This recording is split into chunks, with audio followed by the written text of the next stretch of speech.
नमस्कार, आप देख रहे हैं कालचक्र। मैं हूं श्रद्धा और मेरे साथ हैं प्रश्न कुंडली विशेषज्ञ पंडित सुरेश पांडे जी। पंडित जी, बहुत बहुत स्वागत है आपका। धन्यवाद। 2021 में रूठी लक्ष्मी 2022 में मान जाएंगी। जानिए 2022 में लक्ष्मी पूजन के मंगल मुहूर्त और मंगल योग सिर्फ कालचक्र में। जी हाँ, पैसे के बिना आप जीवन की कल्पना नहीं कर सकते हैं। माँ लक्ष्मी की कृपा के बगैर आप जीवन की कल्पना नहीं कर सकते हैं। अगर साल 2021 में आपका बजट बिगड़ा हुआ है और हर मोड़ पर आपको पैसों के लिए संघर्ष करते रहना पड़ा है, बिजनेस में नुकसान उठाना पड़ रहा है या फिर बैंक बैलेंस कम हो रहा है, तो ऐसे में आपको साल 2022 में कैसे करनी चाहिए माँ लक्ष्मी की साधना? साल 2022 के किस महीने, किस तिथि, किस वार और किस नक्षत्र में करनी चाहिए लक्ष्मी पूजा? साथ ही 2022 में पैसों से जुड़ी हर परेशानी से पार पाने के लिए पंडित सुरेश पांडे जी आपको बताएंगे वो अचूक उपाय जिसे करने से आप पूरे साल धनवान बने रहेंगे। तो बने रहिए आज कालचक्र के साथ। अपनी चर्चा को शुरू करने से पहले जानते हैं आज का शुभ मुहूर्त। 29 दिसंबर 2021 दिन बुधवार। आज पौष कृष्ण पक्ष की 10वीं तिथि है, शाम 4:12 तक। इसके बाद एकादशी तिथि शुरू हो जाएगी। स्वाति नक्षत्र रहेगा मध्यरात्रि 2:39 तक। उसके बाद विशाखा नक्षत्र शुरू होगा। सुकर्मा योग रहेगा रात 1:18 तक। इसके बाद धृति योग शुरू होगा। आज के कुछ अशुभ मुहूर्त भी हैं, जैसे बुधवार है तो राहु काल रहेगा दोपहर 12 बजे से 1:30 बजे तक। यमगंड काल है तो सुबह 9:48 तक रहेगा और गुलिक काल की बात करें तो सुबह 11:06 से 12:23 तक गुलिक काल रहेगा। इन अशुभ समयों में किसी नए कार्य का बिल्कुल शुभारंभ और यात्रा के लिए प्रस्थान नहीं करना चाहिए। तो साल 2022 में माँ लक्ष्मी को प्रसन्न करने के लिए आपको कुछ जरूरी नियमों का पालन करना पड़ेगा। कुछ खास मंगल मुहूर्त और मंगल योग में ही आपको माँ लक्ष्मी की साधना और उपाय करने होंगे। तो चलिए सबसे पहले जानते हैं कि साल 2022 में किन तिथियों में आपको माँ लक्ष्मी की पूजा उपासना करनी चाहिए। बताएं पंडित जी। देखो श्रद्धा, पूजा उपासना के समय का बहुत बड़ा महत्व होता है। नवरात्र इसीलिए महत्वपूर्ण माना जाता है। शुक्रवार का दिन महालक्ष्मी का दिन है, इसलिए महत्वपूर्ण माना जाता है।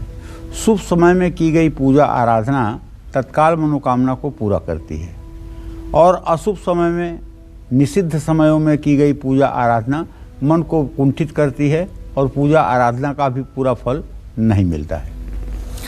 तो माँ लक्ष्मी की पूजा में अनेक प्रकार के नियम, प्रतिबंध, सिद्धांत और निषेध बनाए गए हैं।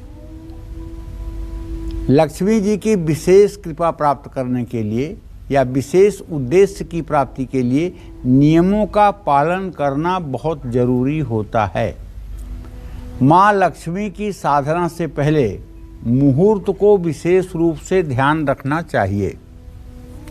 2022 में लक्ष्मी साधना के विशेष नियम रखेंगे तो सालों साल माँ लक्ष्मी का आपके ऊपर, आपके घर के ऊपर, आपके कारोबार पर सदा सर्वदा कृपा दृष्टि बनी रहेगी। तो चलिए आज सबसे पहले मैं आपको बताता हूँ कि 2022 में माँ लक्ष्मी को प्रसन्न करने के लिए सबसे उत्तम तिथि कौन सी है। नवरात्र साल में वैसे तो 4 बार आते हैं, लेकिन प्रगट नवरात्र 2 बार आते हैं। आश्विन का नवरात्र और शारदीय नवरात्र। शारदीय नवरात्र और चैत्र नवरात्र। शारदीय नवरात्र आश्विन के नवरात्र को कहते हैं और चैत्र नवरात्र को वासांतिक नवरात्र कहते हैं। तो माँ शक्ति की उपासना के लिए और साधना के लिए साल में दोनों नवरात्र महत्वपूर्ण हैं। द्वितीया, तृतीया, पंचमी, सप्तमी, नवमी, दशमी, एकादशी, द्वादशी, चतुर्दशी, पूर्णिमा तिथि ये पूजा उपासना के लिए शुभ है। ये 10 तिथियां लक्ष्मी पूजन के लिए शुभ और अनुकूल मानी गई हैं। इन तिथियों में माँ लक्ष्मी की उपासना करने के से हर मनोकामना पूर्ण हो जाती है। ओम हिरण्यवर्णाम हरिणीम सुवर्ण रजतस्रजाम चंद्राम हिरण्मयीं लक्ष्मीं जात वेदो मया वह। चतुर्थी तिथि हर तरह की साधना के लिए और मंत्र ग्रहण करने के लिए अशुभ है। जानते हैं क्यों? चौथ, चतुर्दशी और नवमी ये तीनों तिथियां रिक्ता तिथि कहलाती हैं। रिक्ता सर्वत्र निंद्यते, रिक्ता की सर्वत्र निंदा होती है। चौथ, चतुर्दशी और नवमी ये तीन तिथियां रिक्ता है। रिक्ता का मतलब खाली, रिक्त माने होता है खाली, रिक्ता का मतलब जो खाली हो अर्थात जो शून्य हो। तो ऐसे में महालक्ष्मी की उपासना भी चतुर्थी तिथि को नहीं करना चाहिए। हाँ, अब नवमी और चतुर्दशी क्यों नहीं मना कर रहा हूँ? तो मार्कंडेय जी ने 12 अध्याय में लिख दिया है कि अष्टम्याम नवम्याम चतुर्दश्याम चैकचेतसः, अष्टमी, नवमी और चतुर्दशी को अगर महालक्ष्मी का आयोजन किया जाए तो महालक्ष्मी और दुर्गा प्रसन्न होती हैं। इसलिए यहाँ मैंने नवमी और चतुर्दशी का विरोध नहीं किया, सिर्फ चतुर्थी तिथि का विरोध है। चतुर्थी तिथि पर महालक्ष्मी की पूजा उपासना शुरू नहीं करना चाहिए। अगर आप साल 2022 में लक्ष्मी कृपा पाना चाहते हैं तो मैं आपसे ये बताना चाहूँगा कि आज का ये कार्यक्रम आपके लिए महत्वपूर्ण साबित हो सकता है, मील का पत्थर साबित हो सकता है। और उन लोगों के लिए आज का ये कार्यक्रम विशेष है जो लोग ये कहते हैं कि मैं तो श्री सूक्त का भी पाठ करती हूँ, कनकधारा स्तोत्र भी पढ़ती हूँ, ललिता सहस्रनाम भी पढ़ती हूँ, लेकिन परिस्थिति तो नहीं बदल रही है। माता पता नहीं कहाँ रूठी हुई हैं, कुछ भी अच्छा नहीं हो रहा है, सब कुछ खराब ही हो रहा है। उन लोगों के लिए आज का कार्यक्रम बेहद आवश्यक और ज्ञानवर्धक साबित होगा। बिल्कुल, तो आज के कार्यक्रम में पंडित जी ऐसे अचूक उपाय आपको बताने वाले हैं जिससे मां लक्ष्मी की कृपा आप पर जरूर पड़ेगी। साल 2022 में आपको मां लक्ष्मी की कृपा जरूर मिलेगी, उनका आशीर्वाद मिलेगा। हम अपनी चर्चा को जारी रखेंगे, लेकिन कॉलर जुड़ चुके हैं समीर दिल्ली से। समीर जी, बहुत बहुत स्वागत है, आप पंडित जी से बात कर सकते हैं। प्रणाम पंडित जी। हाँ, सदा सुखी रहिए भैया। मेरा उम्र 3 मई 1994 को जन्म हुआ है जी, और मेरा अब तक कोई कामकाज नहीं है, और मेरा आने वाला समय कैसा होगा और मैं किस फील्ड में जाऊंगा, और मेरी सरकारी नौकरी है या नहीं, और अगर प्राइवेट है तो प्राइवेट किस फील्ड में। समीर बाबू, आपने एक साथ तो प्रश्नों का खजाना उलट दिया। तो चलिए मैं आपको बताऊं कि आपने प्रश्न किया है कि अभी आप कुछ नहीं करते हैं। तो आपके प्रश्न लग्न का स्वामी शनि व्ययभाव में बैठा हुआ है, जो इस बात का संकेत कर रहा है कि अभी आप 17 जनवरी 2023 तक संतुष्टि के लायक कोई काम नहीं कर पाएंगे, इसलिए कि आपके ग्रह अनुकूल नहीं है। जहाँ तक आपने अपने काम करने के विषय में पूछा है, तो मंगल केतु के साथ आपके 10वें भाव में विराजमान है। सरकारी नौकरी तो भूल जाइए, प्राइवेट सेक्टर में काम करिए, और ज़्यादा अच्छा होगा कि आप तांबा, कॉपर और रियल इस्टेट से जुड़े किसी काम में अगर अपना भाग्य आजमाएं तो उसमें आपको अच्छी सफलता मिल सकती है। और आपको नित्य प्रति अपने भाग्य को ठीक रखने के लिए गणेश जी की उपासना भी करनी चाहिए, गणेश चालीसा का पाठ भी करना चाहिए। और एक बात जो विशेष रूप से ध्यान देने की है वो ये कि शनिदेव अभी आपके ठीक नहीं हैं, इसलिए अगर हो सके तो शनिवार को सुंदरकांड का अगर आप पाठ कर लें तो इससे भी आपका भाग्योदय होगा। पाल सिंह हमारे साथ जुड़ चुके हैं कॉलर धनबाद से। पाल सिंह जी, बहुत बहुत स्वागत है, आप पंडित जी से बात कर सकते हैं। नमस्कार पंडित जी। हाँ, सदा सुखी रहिए। पंडित जी नमस्कार। मेरा 2 बेटियां हैं। बड़ी बेटी दिसंबर 82 में उसका जन्म हुआ था, तो आपसे पहले बात हुआ था, आपने बताया था कि 2022 में उसका शादी हो जाएगा।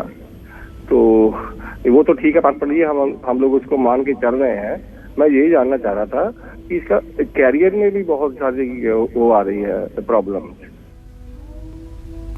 पाल सिंह जी, ऐसा है कि आपने जो प्रश्न किया था अपने पुत्री के विवाह के लिए, तो मैं बताऊं कि इस समय शनि और चंद्रमा की स्थिति परस्पर चतुर्थ दशम है।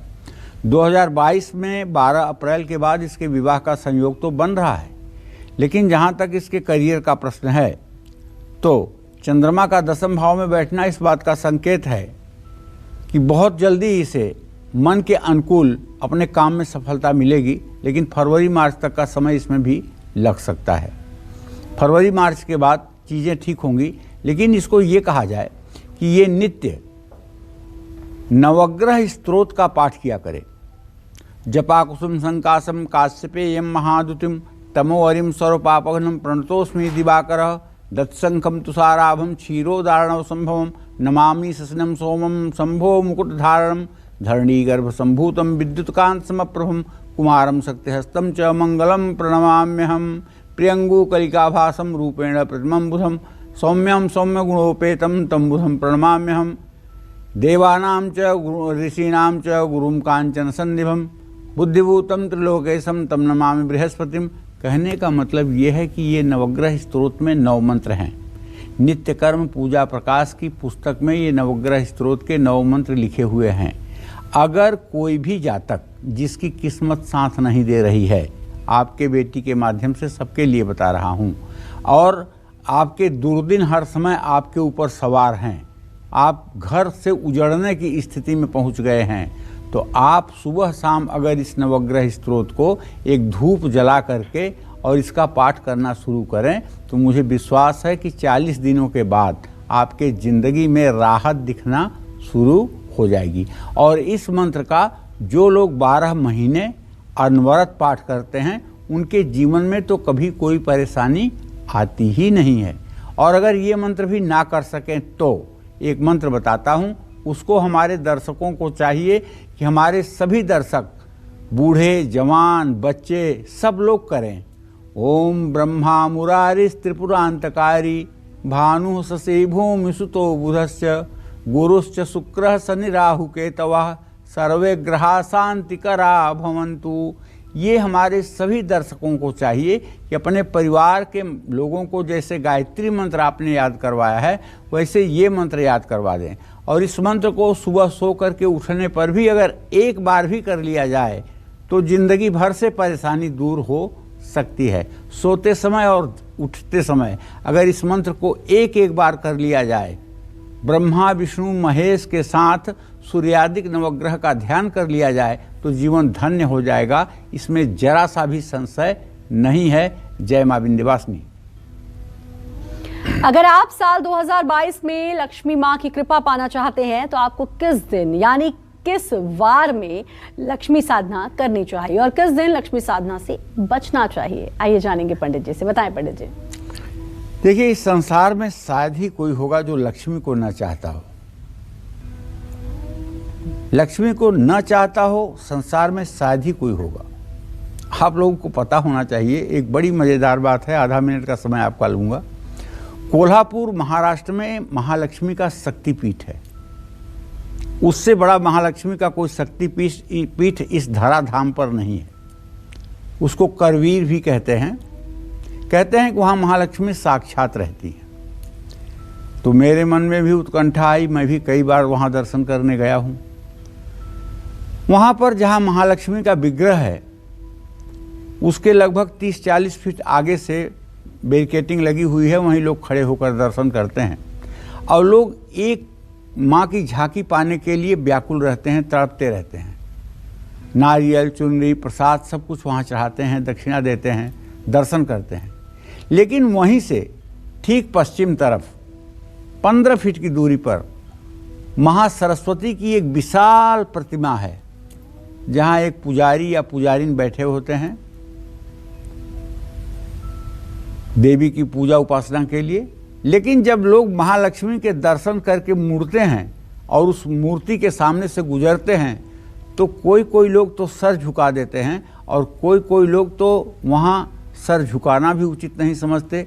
रुकना कौन कहे, हाथ जोड़ना कौन कहे, जैसे किसी को ज्ञान की ज़रूरत ही नहीं है। अब सिर्फ पैसे की ज़रूरत है, दौलत की ज़रूरत है, जो महालक्ष्मी से पूरा हो रहा है। सरस्वती तो ज्ञान देंगी, तो चलिए इनको इग्नोर करिए, कोई फर्क नहीं पड़ता है। लेकिन आप जान लीजिए कि बिना सरस्वती के लक्ष्मी का बहुत दिनों तक टिकाऊ होना बहुत मुश्किल है। इसलिए ये बात इसलिए कह रहा हूँ कि अगर आप कभी कोल्हापुर जाएं तो महालक्ष्मी के साथ साथ माँ सरस्वती को प्रणाम करना और उनसे भी अपने लिए आशीर्वाद मांगना ना भूलें, इस बात का ध्यान रखें। चलिए अब विषय पर आ रहा हूँ। आपको बताना चाहता हूँ कि 2022 में माँ लक्ष्मी को प्रसन्न करने के लिए कौन सा दिन सबसे उत्तम है। किस दिन माँ लक्ष्मी की उपासना करना सर्वश्रेष्ठ है। लक्ष्मी साधना के लिए सोमवार, बुधवार, गुरुवार और शुक्रवार का दिन सबसे बेहद और प्रभावशाली है। इसमें शुक्रवार के दिन माँ लक्ष्मी की उपासना करना सबसे श्रेष्ठ है, क्योंकि शुक्रवार की अधिष्ठात्री देवी महालक्ष्मी हैं। माँ लक्ष्मी की पूजा उपासना करने अगर जा रहे हैं तो शुक्रवार के दिन से ही पूजा उपासना की शुरुआत करें। चाहे श्री यंत्र की स्थापना कर रहे हैं, चाहे दक्षिणावर्ती शंख घर में ला रहे हैं, और चाहे लक्ष्मी से जुड़ा कोई भी वस्तु आप खरीद कर घर में ला रहे हैं, उसे शुक्रवार को ही लाएं। लक्ष्मी का प्रतीक झाड़ू भी माना जाता है, तो इसलिए अपने घर में भी अगर कभी झाड़ू भी खरीदना चाहें तो शुक्रवार को ही खरीदें, दूसरे दिन ना खरीदें। रविवार, मंगलवार या शनिवार को लक्ष्मी साधना शुरू करना शास्त्रों में निषेध बताया गया है, लेकिन ये उन लोगों के लिए निषेध नहीं है जो 24 घंटे 21,600 श्वासों पर अनवरत माँ की साधना करते हैं, उनके लिए ये दोष नहीं है। जैसे मेले में अगर एक 2 साल का बच्चा हो और जो अपनी माँ से हर समय रो रो करके खिलौने की डिमांड कर रहा हो, और खिलौना जिसे चाहिए, माँ को काट रहा हो, माँ को चोंथ रहा हो, लेकिन उसे खिलौना चाहिए और माँ खिलौना नहीं दिलवा रही है और वो खिलौने के लिए रोए जा रहा है। लेकिन अगर माँ गायब हो जाए, उसके बाद उसे आप चाहे जितने खिलौने की दुकान पे ले जाइए, वो सिर्फ एक बात कहेगा, माँ माँ माँ माँ, मेरी माँ चाहिए। वो खिलौना नहीं देखेगा, वो आपका बैलून नहीं देखेगा, वो आपका बांसुरी नहीं देखेगा, वो गेंद नहीं देखेगा, वो बैट नहीं देखेगा, उसे सिर्फ माँ चाहिए। उस पागलपन से जब हम माँ माँ करते हैं लक्ष्मी के लिए, जिस पागलपन से 2 साल का बच्चा सिर्फ माँ को देखना चाहता है, उसी पागलपन से जब हम महालक्ष्मी की आराधना करते हैं तो माँ लक्ष्मी हमसे दूर नहीं रहती हैं। वो सद्यः आकर के अपना आंचल अपने भक्तों के ऊपर डाल देती हैं और उसकी हर प्रकार से रक्षा करती हैं। उतनी बेचैनी हमारे अंदर भी होनी चाहिए। ये नहीं कि 20 मिनट के लिए पूजा किए तो लक्ष्मी लक्ष्मी कर लिए और उसके बाद उठे तो भूल गए 24 घंटे की लक्ष्मी भी कोई चीज़ है। नहीं, 21,600 श्वासों पर हर क्षण, हर पल, हर दशा में, हर दिशा में महालक्ष्मी का ध्यान होना चाहिए। जय मां विंध्यवासिनी। साल 2022 में किन महीनों में अगर आप लक्ष्मी की साधना करेंगे तो आपको जल्द इसका लाभ मिलेगा और माँ लक्ष्मी आपके जीवन से दुख, दरिद्रता और संकटों को दूर कर देंगी। आइए जानेंगे पंडित जी से। बताएं पंडित जी, वो कौन से महीने हैं जिसमें लक्ष्मी जी की उपासना करें? देखिए, चलिए मैं आपको बताता हूँ। 2022 में माँ लक्ष्मी को प्रसन्न करने के लिए कौन से महीने सबसे उत्तम हैं, ये जान लीजिए। वैसे तो हर साल किन महीनों में अगर आप माँ लक्ष्मी की साधना करेंगे तो आपको जल्दी लाभ मिल जाएगा। हर साल की बात बता रहा हूँ। तो लक्ष्मी साधना के लिए बैसाख का महीना, आश्विन का महीना, ये सबसे उत्तम है।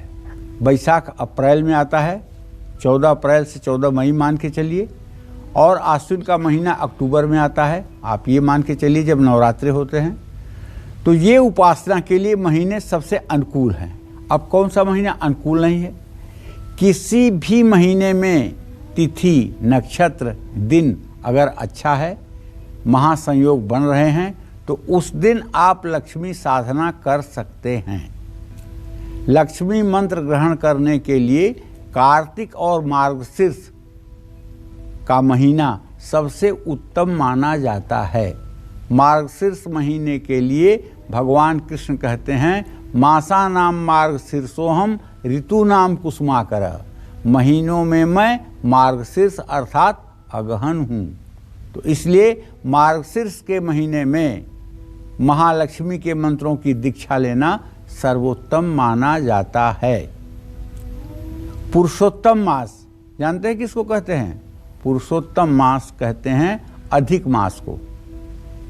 जब कोई एक महीना 2 बार हो जाता है, जैसे आश्विन का महीना 2 आश्विन हो गया, तो एक आश्विन उसमें जो बीच में होता है वो अधिक मास कहलाता है, जिसको थोड़ा सा परिमार्जित भाषा में पुरुषोत्तम मास कहा जाता है। और कुछ लोग तो क्या कहूँ, मलमास भी कह देते हैं। नहीं कहना चाहिए, मल शब्द का अर्थ ही गलत है। कुछ लोग मलमास भी कह देते हैं, नहीं कहना चाहिए। इसको पुरुषोत्तम मास ही कहना चाहिए।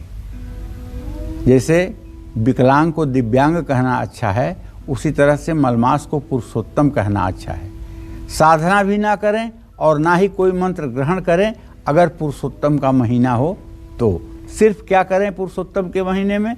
श्री हरि विष्णु का भजन कीर्तन करें, श्री हरि विष्णु के मंत्रों का जप उच्चारण करें और सत्संग करें। जय मां विंध्यवासिनी। साल 2022 में मां लक्ष्मी को प्रसन्न करने के लिए कौन से नक्षत्र में आपको मां लक्ष्मी की साधना करनी चाहिए? आइए जानेंगे पंडित जी से। बताएं पंडित जी। किसी भी देवी देवता की कृपा पाने के लिए आप जब भी उनकी उपासना करें तो कुछ खास नक्षत्रों में ही करें। चलिए अब मैं आपको बताता हूँ 2022 में मां लक्ष्मी को प्रसन्न करने के लिए कौन से नक्षत्र समृद्धिदायक होंगे। किसी भी शुभ कार्य में नक्षत्रों का बहुत महत्व होता है। ऐसे में अश्विनी, रोहिणी, मृगशिरा, पुनर्वसु, पुष्य, मघा, पूर्वा फाल्गुनी, स्वाति, अनुराधा, मूल, पूर्वाषाढ़, उत्तराषाढ़, सद्भिषा, पूर्व भाद्रपद, उत्तर भाद्रपद, रेवती, ये नक्षत्र साधना के लिए और अन्य साधनाओं के लिए उत्तम माने जाते हैं। भरणी नक्षत्र में किसी भी प्रकार की साधना या किसी भी प्रकार का छोटा बड़ा कार्य आपको नहीं करना चाहिए। नासत्यांतक क वहिनी धातु सुसुप्तात् जो रगा। भरणी नक्षत्र का स्वामी यमराज होता है, इसलिए भरणी नक्षत्र में किया हुआ कोई कार्य अशुभ फल को देने वाला होता है। यह हमारे समस्त दर्शकों को पता होना चाहिए। जय मां विंध्यवासिनी। हम में से हर कोई ये चाहता है कि साल 2022 में उनकी फाइनेंशियल कंडीशन कैसी रहेगी, कब सैलरी बढ़ेगी, कब बिजनेस में बड़ा फायदा होगा, कब प्रॉपर्टी बनेगी, कब बैंक बैलेंस बढ़ेगा और कब मां लक्ष्मी की कृपा उन पर बरसेगी। साथ ही ये सब पाने के लिए उन्हें कैसे और कहां बैठकर मां लक्ष्मी की साधना करनी है, जानेंगे पंडित जी से। बिल्कुल पंडित जी, इतनी तमाम बातें जो मैंने कही, फाइनेंशियल ग्रोथ कब होगी, बैंक बैलेंस कब बढ़ेगा, कब ये नहीं सोचना होगा कि भाई इतना ही पैसा है और इसी के हिसाब से चलना है, ये हर कोई जानना चाहता है। देवी से श्रद्धा, तुम्हारा तो नाम ही श्रद्धा है और बिना तुम्हारे कोई पूजा आराधना ही बेकार है। अगर श्रद्धा न हो तो किसी मूर्ति के पास जाने का कोई मतलब नहीं, कोई मंत्र जपने का कोई मतलब नहीं, कोई पूजा करने का कोई मतलब नहीं। देवताओं ने एक बार माँ से पूछा, महालक्ष्मी से, कि तुम कहाँ रहती हो। उनका आशय यह है कि आखिर कौन सा ऐसा व्यक्ति है जिसके घर में आप ज़्यादा रहती हो, या कौन सा ऐसा तीर्थ है जहाँ तुम ज़्यादा रहती हो, या कौन सा ऐसा मंदिर है जहाँ तुम ज़्यादा रहती हो। ये देवता जानना चाहते थे, क्योंकि इंद्रादिक देवता भी बिना लक्ष्मी के श्रीहीन हो जाते। तो माँ ने क्या जवाब दिया? देवी भागवत में बड़ा सुंदर उदाहरण है। ना हम बसते कैलाशे, ना मैं कैलाश पर शिव के साथ रहती हूँ, ना तीर्थे और ना किसी तीर्थ में रहती हूँ, वो चाहे प्रयाग हो, चाहे पुष्कर हो, चाहे कुरुक्षेत्र हो। ना हम बसते कैलाशे, ना तीर्थे, तीर्थ में भी नहीं रहती हूँ, ना वैकुंठे और ना वैकुंठ में श्रीहरि के पास रहती हूँ, ना शिव के साथ कैलाश पर, न किसी तीर्थ में और न विष्णु के साथ वैकुंठ में रहती हूँ। कहें तो आखिर रहती कहाँ हूँ माँ? कहती हैं, बसामी मद ज्ञानी हृदयाम भोज मध्य।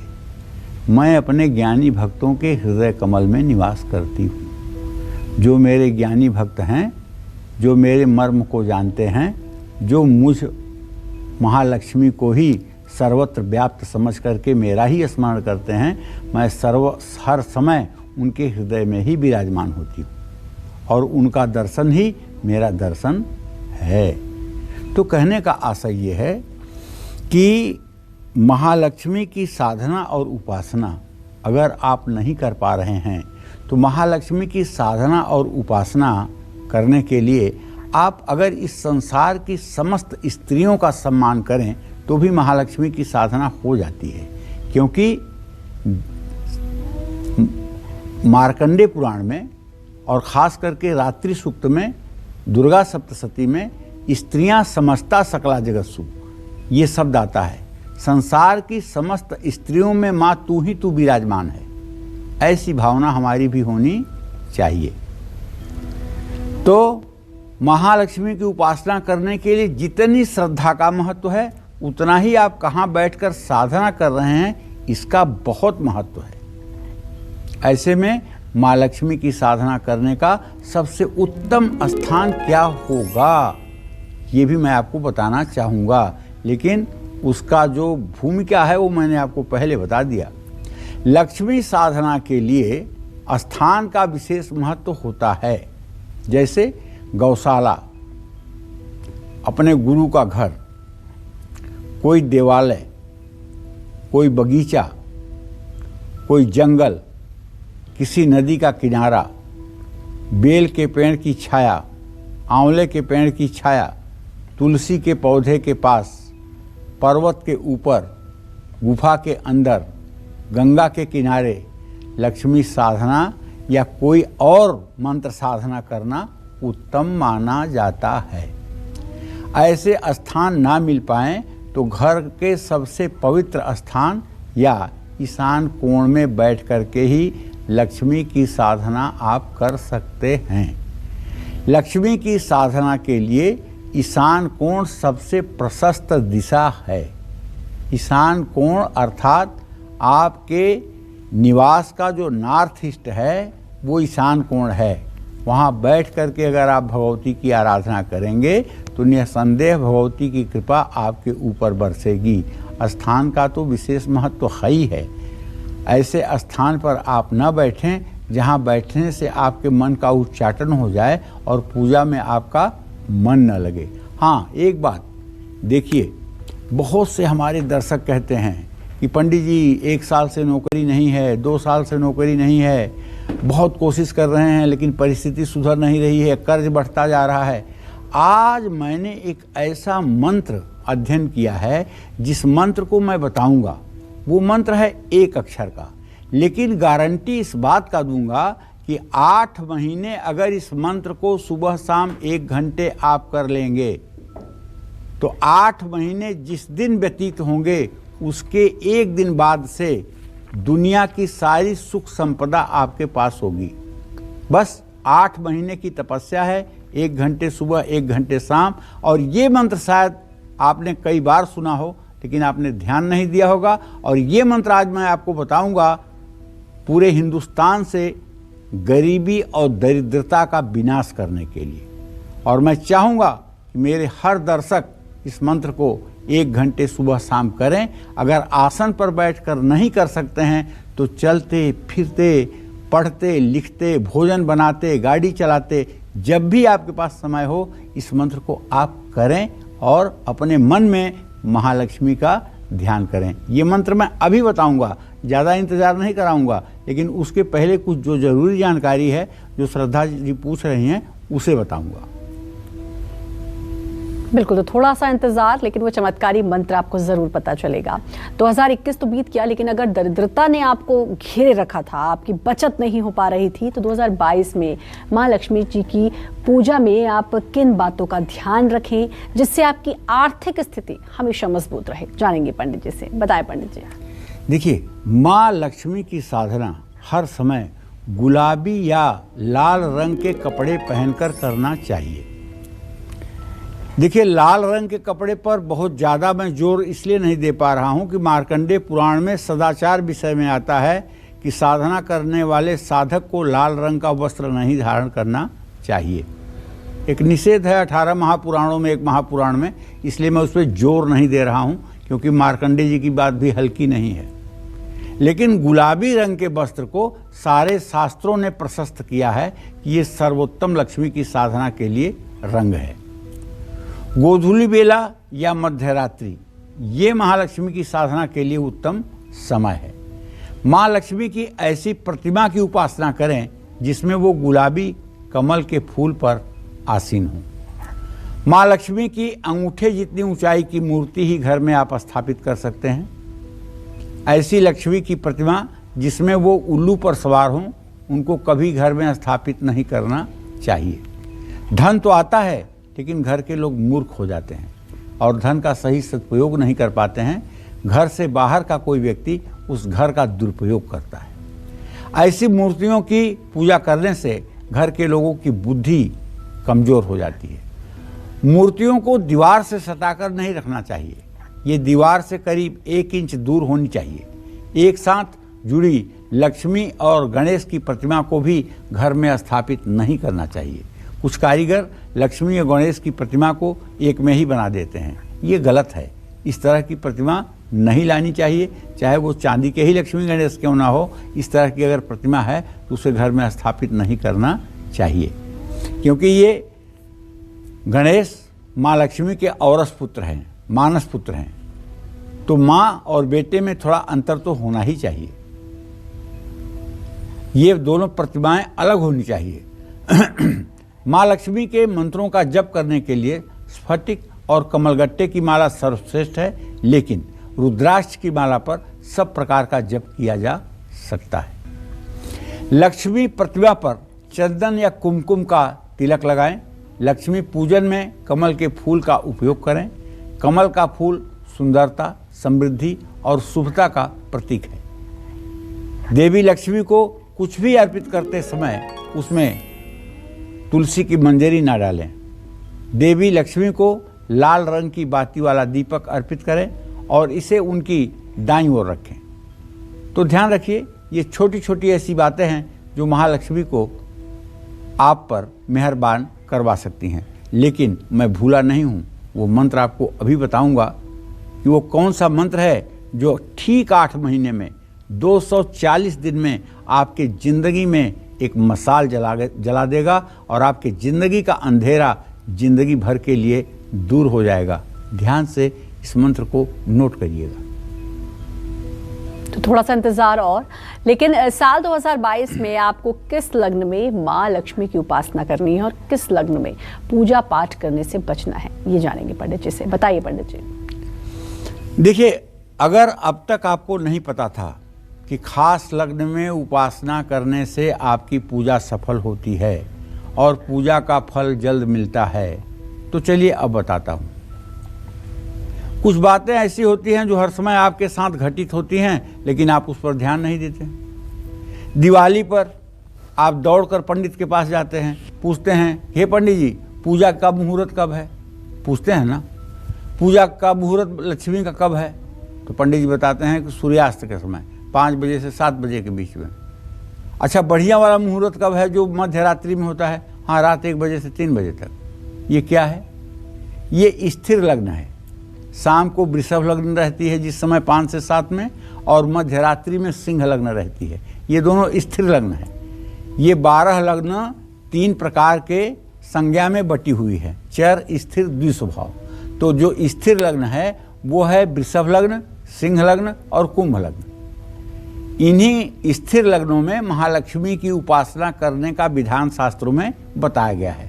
तो मैं अब आपको बताता हूं कि साल 2022 में आपको किस लग्न में माँ लक्ष्मी की उपासना और पूजा पाठ करने से बचना चाहिए। बचना चाहिए मेष लग्न में। लक्ष्मी साधना करने से धन धान्य की वृद्धि होती है, लेकिन उतनी नहीं जितना होना चाहिए। वृषभ लग्न में किसी भी प्रकार की साधना की जा सकती है क्योंकि ये स्थिर लग्न है। मिथुन लग्न में लक्ष्मी साधना या कोई और अनुष्ठान नहीं करना चाहिए, लेकिन अगर उसके अग्रभाग में शुरू करते हैं तो कर भी सकते हैं। इसका बुरा प्रभाव साधक की संतान पर पड़ता है। कर्क लग्न बहुत ही शुभ होता है, इसमें भी शुरू की गई पूजा, कोई भी पूजा साधना सफल और सर्व सिद्धिदायक होती है। सिंह लग्न भी शुभ है, इस लग्न में साधना से बुद्धि का विकास होता है। और तो और कन्या लग्न में भी लक्ष्मी साधना की जा सकती है। जय मां विंध्यवासिनी। बिल्कुल। और पंडित जी बात करें उस चमत्कारिक मंत्र की, क्योंकि मुझे लगता है सभी दर्शक बहुत बेसब्री के साथ उस मंत्र का इंतजार कर रहे होंगे। क्या वो मंत्र है? आप भी कॉपी पेन लेकर बैठे होंगे तो नोट डाउन करेंगे। देखो, ये मेरा आजमाया हुआ मंत्र है। ये है कमलात्मिका का मंत्र, महालक्ष्मी का ही मंत्र है। और ये मंत्र सिर्फ एक अक्षर का है, बीज मंत्र है। श्रीम, क्या? श्रीम, SHREEM, श्रीम। इस मंत्र को अगर आप 1 घंटे सुबह 1 घंटे शाम, लगभग 3000 सुबह 3000 शाम जप करना शुरू करें तो आप लगभग महीने में 1.5 लाख जप करेंगे और 8 महीने में ये 12 लाख हो जाएगा। 12 लाख का ही इसका पुरस्चरण होता है। महालक्ष्मी की छवि को अपने हृदय में ध्यान देते हुए और आप इस मंत्र का 8 महीने जप करें, महालक्ष्मी सदा सर्वदा के लिए आपके ऊपर अपना वरद हस्त रख देंगी। ये आजमाया हुआ मंत्र है, ऐसे कोई फेंकने वाली बात नहीं है। वैसे तो लक्ष्मी के बहुत से मंत्र हैं। ललितांबिका का पाठ है, 15 अक्षर का मंत्र है, 16 अक्षर का मंत्र है। कामो योनि कमला वज्रपाणी गुहा हसा मातृस्वाभिन्द्र पुनर्गुहा सकला माया पूर्वोच्चस्याम विश्वमातादि उद्योम कैल ह्रीम हस्कहल ह्रीम सकल ह्रीम। लेकिन इसकी दीक्षा कौन देगा? और बिना दीक्षा के ये काम नहीं करेगा। जो श्री महाविद्या का विद्वान होगा, सिद्ध होगा, वही इसकी दीक्षा दे सकता है। और बिना दीक्षा के किताब में से पढ़ने से कोई फायदा नहीं होगा। लेकिन ये श्रीम जो है महालक्ष्मी का मंत्र है। मैं आपको दीक्षित ही कर रहा हूँ, आपको कह रहा हूँ महालक्ष्मी के इस मंत्र को करिए। आपको 8 महीने तक नहीं, 8 महीने के 1 दिन बाद आप मुझे पकड़िएगा कि आपने कहा था और ये नहीं हुआ। तब आप इसका चमत्कार देखिएगा। आगे भी इसके जप को जारी रखिएगा। ऐसा नहीं कि 8 महीने की सिद्धि के बाद और आप उसको भूल जाएं। निश्चित रूप से हर परिवार में चमत्कार होगा, हर परिवार की स्थिति बदलेगी और भारत भी एक सुदृढ़ और समृद्ध देश बनेगा जिस पर हमें गर्व होगा। बिल्कुल। तो श्रीम वो मंत्र है, वो चमत्कारिक मंत्र जिसका आपको जाप करना है, जिससे माँ लक्ष्मी प्रसन्न होती हैं। कॉलर जुड़ चुकी है हमारे साथ अहमदाबाद से सोनाली जी, बहुत बहुत स्वागत है आपका। पंडित जी से बात कर सकती हैं। बात कर सकती हैं आप पंडित जी से, सोनाली जी। हेलो, बात कर सकती हैं आप पंडित जी से, सवाल पूछें। हेलो पंडित जी, प्रणाम। मेरा जन्म तारीख है 30 अप्रैल 2005, दिन शनिवार और जन्म तारीख दोपहर 3:45 पर हुआ था। मैं अपने करियर के बारे में जानना चाहती हूँ। मैं अभी कॉमर्स फील्ड से पढ़ रही हूँ 12th में। मैं बैंकिंग क्षेत्र में जाऊँ या फिर कौन से क्षेत्र में जाऊँ ताकि मुझे लाभ मिले? मंगल और शनि की स्थिति बेटा तृतीय एकादश की बनी हुई है और आपके लिए सबसे अच्छा फील्ड जो है बैंकिंग है।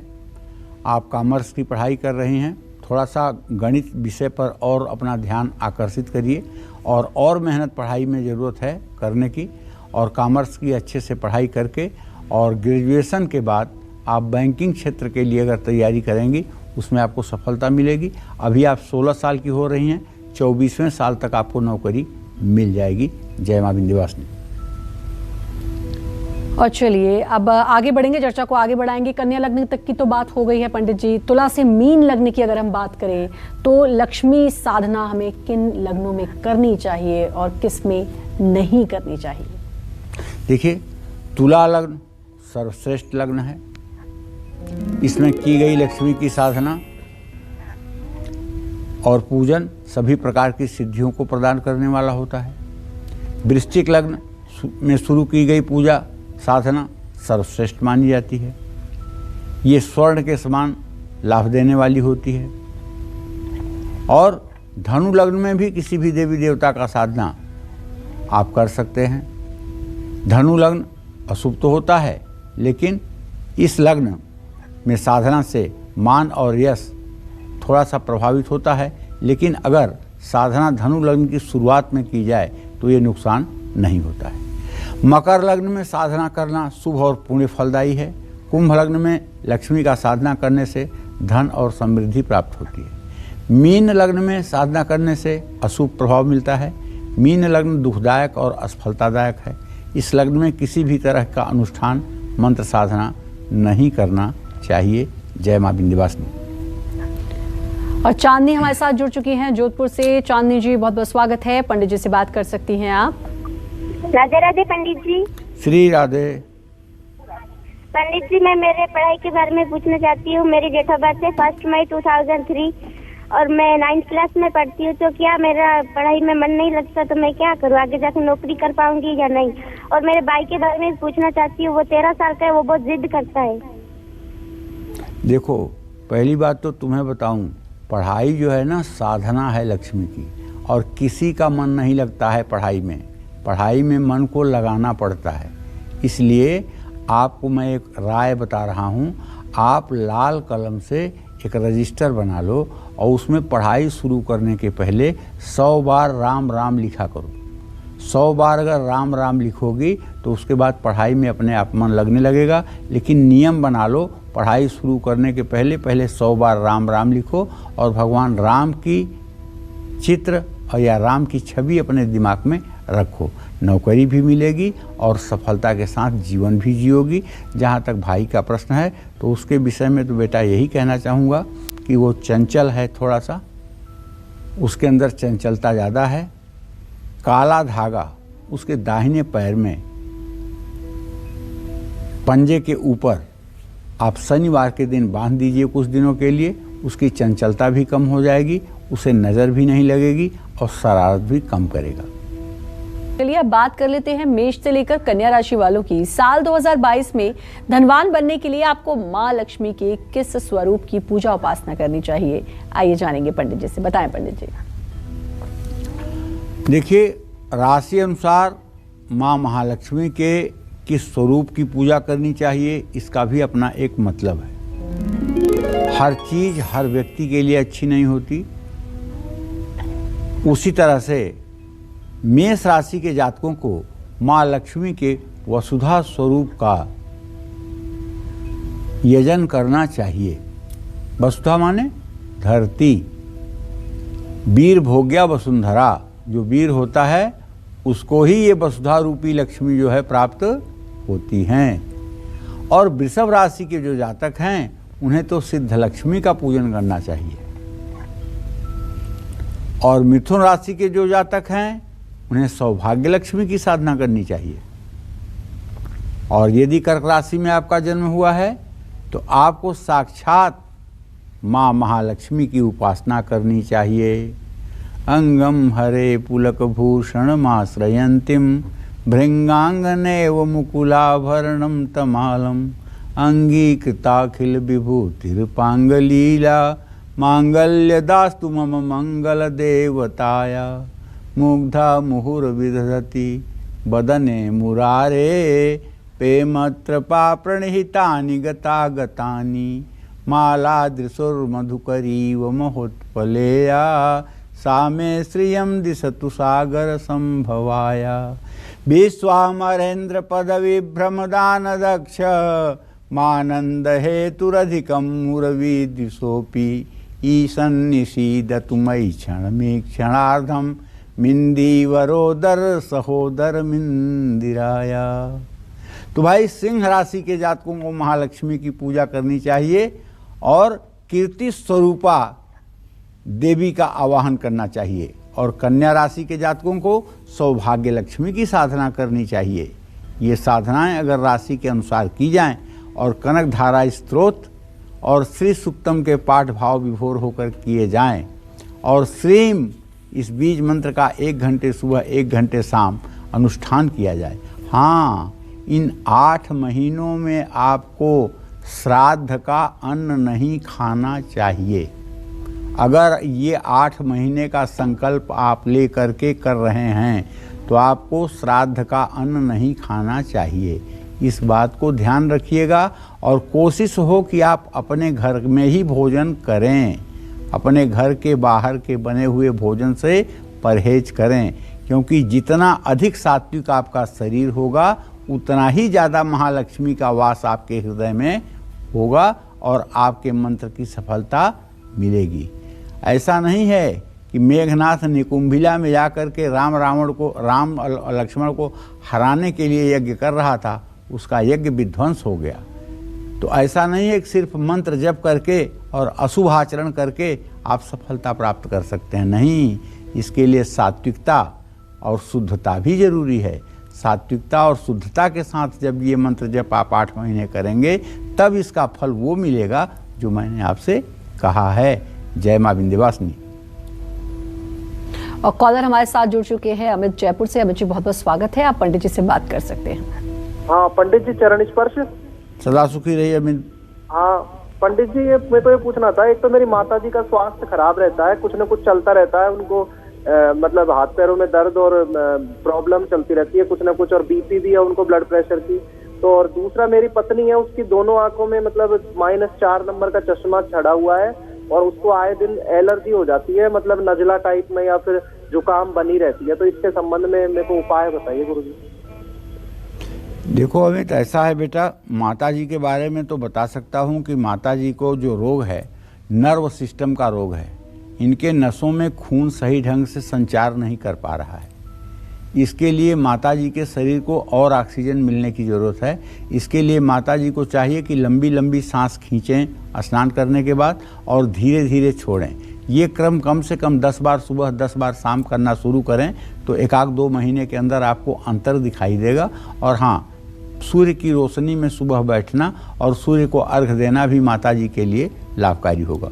जहाँ तक आपने अपने पत्नी के बारे में प्रश्न किया है तो चंद्रमा से सप्तम भाव का स्वामी मंगल केतु के साथ है। बेटा, इसको ये आँख का रोग जन्मजात है और इस रोग को पूर्ण रूप में ठीक करना बड़ा असंभव है। लेकिन चाक्षुषी विद्या एक ऐसा मंत्र है, चाक्षुषोपनिषद से चाक्षुषी विद्या मंत्र ली गई है और ये नित्यकर्म पूजा प्रकाश गीता प्रेस की किताब है, उसमें आपको 307 नंबर पेज पर मिल जाएगी। ये अगर सूर्य को अर्घ दे करके और इस मंत्र का 5 बार पाठ करे और अपने आँखों पर तांबे में रखा हुआ पानी लेकर और छींटा मारे तो मुझे विश्वास है कि ये 4 नंबर धीरे धीरे कम होने लगेगा और 1 से 1.5 साल के अंदर आँखों का रोग प्रायः ठीक होने की स्थिति में आ जाएगा। जय मां विंध्यवासिनी। पंडित जी, हम लगातार मां लक्ष्मी को प्रसन्न करने की बात कर रहे हैं। एक चीज की, जब भी हम पूजा करते हैं, किसी भी देवी देवता की उपासना करते हैं तो उसमें उसका एक नियम होता है कि किस तरीके से करें, शुद्धता का ख्याल रखना होता है। तो वो कौन सी बात है जिसका ख्याल रखना है मां लक्ष्मी की उपासना करते समय? देखिए, मां लक्ष्मी की उपासना करते समय सबसे बड़ा ध्यान ये रखना है कि मैं लक्ष्मी का हूँ, लक्ष्मी मेरी है। ये मेरी माँ है, मैं इसका बेटा हूँ। अगर मुझसे कहीं गलती सही होगी तो अपने बेटे की गलती संभाल लेगी। और ये मेरी माँ है, अगर मैं टूटे फूटे शब्दों में भी इसकी प्रार्थना करूँगा तो ये नाराज नहीं होगी। अपराधो भवत्येव तनयस्य पदे पदे को परः सहते लोके केवलम मातरम बिना। बच्चा तो कदम कदम पर अपराध करता है, लेकिन उस अपराध को कौन क्षमा कर सकता है? माँ के अलावा कोई नहीं कर सकता। सिर्फ माँ कर सकती है उस अपराध को इग्नोर जो बच्चा बार बार कदम कदम पर करता है। तो हम मनुष्य अज्ञानी हैं, माया मोह से ग्रसित हैं, गलतियां हमसे होती हैं, क्षण प्रतिक्षण होती हैं, लेकिन फिर भी ये मेरी ममतामयी माँ महालक्ष्मी अपने आंचल में हमें छिपा करके और हमारे मान सम्मान जीवन की रक्षा करती हैं। इसलिए 24 घंटे में 24 बार नहीं, 24 घंटे में 21,600 बार महालक्ष्मी की जय बोलना चाहिए। जय मां विंध्यवासिनी। बिल्कुल, तो भाव, यानी मन में भाव होना चाहिए, श्रद्धा पूर्वक आपको पूजा करनी चाहिए, तो माँ आपकी जरूर आप पर माँ की कृपा बरसेगी। चलिए अब बात करते हैं तुला से लेकर मीन राशि वालों की। तुला से लेकर मीन राशि वालों को साल 2022 में धनवान बनाने के लिए माँ लक्ष्मी के किस स्वरूप की पूजा और उपासना करनी चाहिए, आइए जानेंगे। देखिए, तुला राशि वालों को सिद्ध लक्ष्मी की साधना करनी चाहिए और वृश्चिक राशि वालों के लिए वसुधा लक्ष्मी की उपासना करनी चाहिए। वसुधा लक्ष्मी की उपासना जल्दी कृपा दिलाती है। धनु राशि के जातकों को महालक्ष्मी के जया रूप की साधना करना उत्तम माना जाता है। मकर राशि के जातकों के लिए माया लक्ष्मी की आराधना विशेष उपयोगी है और इसी क्रम में अगर कुंभ राशि की बात की जाए तो माया लक्ष्मी की ही साधना करें। मीन राशि के जातकों को जया लक्ष्मी की उपासना करना फायदेमंद होता है। बस एक बात आप जान लीजिए, लक्ष्मी के वैसे रूप तो 8 हैं, 8 प्रकार की महालक्ष्मी हैं। गाय में भी सुरभि नाम की लक्ष्मी होती है। गाय की भी सेवा करने से लक्ष्मी की ही सेवा का फल मिलता है। गाय को रविवार के दिन अपने दरवाजे पर स्नान कराने से और गाय को गुड़ रोटी खिलाने से, गाय के नहाए हुए पानी जहाँ गिर जाते हैं जिस ज़मीन पर, वहाँ से ऋण, रोग और दरिद्रता कोसों दूर चली जाती है। लेकिन देखिए, अपने फायदे के मारे जाड़े में ठंडे पानी से गैया को मत धोइएगा, नहीं तो आपको पुण्य की जगह पाप का भागीदार बनना पड़ेगा। गाय के सेहत को नुकसान न पहुँचे ऐसा स्नान उसको आप करवाइए, ये मेरी आप लोगों से हाथ जोड़ के विनती है। गाय जहाँ पर धोई जाती है, गाय जहाँ पर स्नान कराई जाती है, उस ज़मीन पर जहाँ गाय के शरीर से गिरा हुआ जल गिरता है, वहाँ से हर प्रकार का पाप ताप नष्ट हो जाता है और वहाँ रहने वाले लोग प्रसन्नतापूर्वक जीवन यापन करते हैं। इस बात को सदैव ध्यान में रखिएगा। और हाँ, ये 8 लक्ष्मी आपके घर में, आपकी पत्नी में, आपकी बेटी में और आपकी माँ में भी विराजमान है। अगर आप अपने बेटी को अपमानित करते हैं, पत्नी का सम्मान नहीं करते हैं, माँ को दुख पहुँचाते हैं, तो ये 8 में से 8 लक्ष्मी आपके ड्योढ़ी के अंदर कभी आने की कोशिश नहीं करेंगी। चाहे आप जितने बड़े तीर मार खा हैं, लेकिन सफलता आपको नहीं मिलेगी। अगर मिल भी गई तो उसे नष्ट होने में समय नहीं लगेगा। धन की 3 गति होती है, दान, भोग, नाश। सबसे उत्तम गति होती है कि धन का दान कर दिया जाए। दूसरी गति होती है उसका भोग कर लिया जाए, मतलब उसका अपने शरीर पर उपयोग कर लिया जाए, अपने परिवार पर उपयोग कर लिया जाए। और तीसरी गति होती है नाश। अभी रोज़ आप अखबार में पढ़ रहे हैं ना, 180 करोड़ 280 करोड़ पकड़े जा रहे हैं, और जिनके 280 करोड़ पकड़े जा रहे हैं वो पता लगा पैदल चलते थे, गाड़ी से भी नहीं चलते थे। तो ये क्या हुआ? धन की गति नाश। तो धन का नाश की गति न हो, इस बात का भी ध्यान देना चाहिए। या तो उसका दान कर दो या तो भोग करो। नाश की गति के लिए गलत धन इकट्ठा मत करो। जय मां विंध्यवासिनी। बिल्कुल पंडित जी, बहुत अच्छी जानकारी। और कौन है जो पैसा नहीं चाहता, लेकिन कैसे माँ लक्ष्मी को प्रसन्न करे ये अब पता चला है। तो मुझे उम्मीद है साल 2022 में बहुत सारे लोगों को इसकी कमी नहीं महसूस होगी। इतनी अच्छी जानकारी दी, समय दिया, उसके लिए आपका बहुत बहुत धन्यवाद। नमस्कार। और उम्मीद करते हैं आपको आज का विषय बहुत पसंद आया होगा। कल फिर होगी आपसे मुलाकात एक नए विषय और आपकी परेशानियों को दूर करने के लिए ढेरों उपाय लेकर आएंगे हम पंडित सुरेश पांडे जी के साथ। तब तक कालचक्र की पूरी टीम को दीजिए इजाजत और देश और दुनिया की तमाम खबरों के लिए लगातार देखते रहिए न्यूज़ 24। नमस्कार, मैं हूं मानक गुप्ता। अगर आपको हमारा ये वीडियो पसंद आया हो तो इसे लाइक और शेयर जरूर करें। और हाँ, हमें सब्सक्राइब और फॉलो करना ना भूलें ताकि आप देश और दुनिया की कोई खबर मिस ना करें। तो जुड़े रहिए हमारे साथ और देखते रहिए न्यूज़ 24।